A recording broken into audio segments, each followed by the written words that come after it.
I want to go forward, though, with a forensic pathologist, a rather famous one, Dr. Michael Baden, and Fox News contributor. And I say that because this is also a high-profile case now.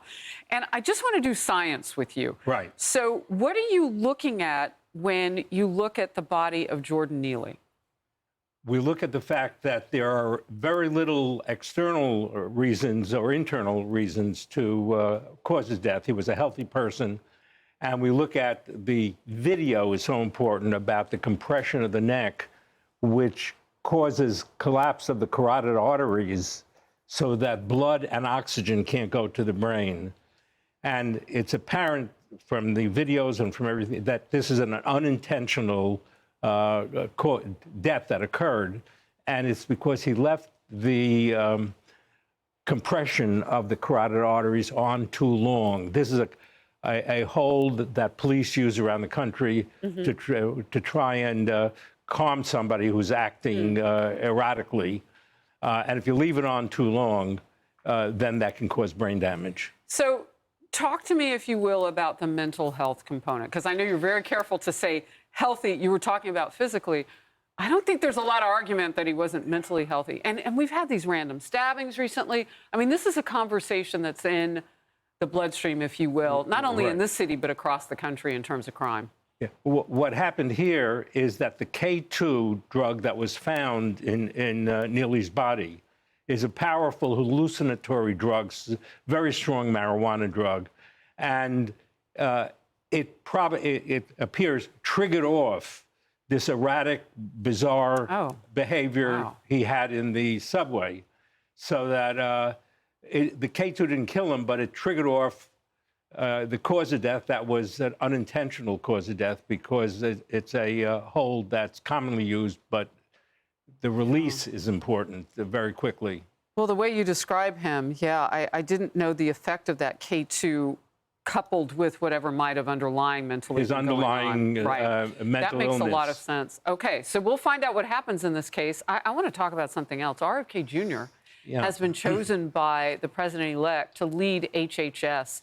And I want to read something, because he first talked about this on Fox News. He said that, you know, his ideas include, in terms of our health here in the country, stripping ultra-processed food from school cafeterias and cracking down on food dyes. And he's finding public support on the right and the left. This is specifically written about in the Washington Post. You and I were talking about how critical this is. Let's watch this for just a moment. Well, most of the health impacts are coming from food. It's literally poisoning our kids. We have the sickest population in the world. We're more depressed, more mental illness.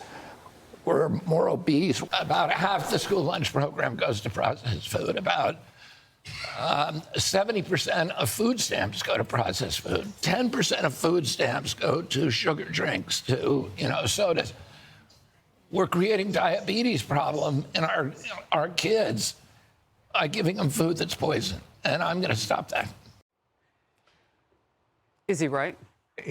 I disagree with his views on vaccines, but he's 100% right on criticizing the food supply provided by big food right now that's causing severe illness and obesity around as a diet in the United States that has to be looked at. This is the reason I want to talk to you about this. You've looked at it from the other end, post-death.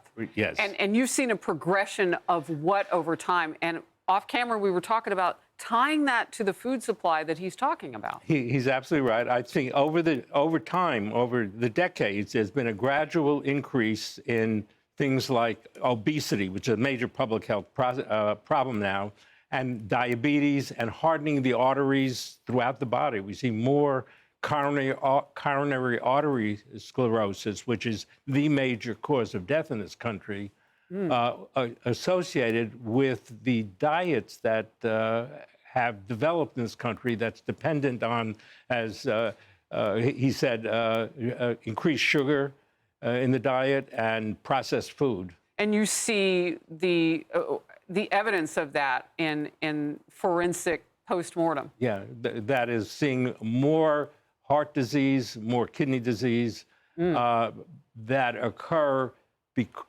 associated with the dietary habits we've developed, and that can be corrected, but it'll take a shakeup in the food industry to improve our diets. Are you in favor of that? Absolutely.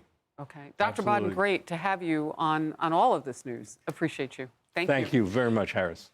Hey, everyone. I'm Emily Campagno. Catch me and my co-hosts Harris Faulkner and Kaylee McEnany on Outnumbered every weekday at 12 p.m. Eastern, or set your DVR.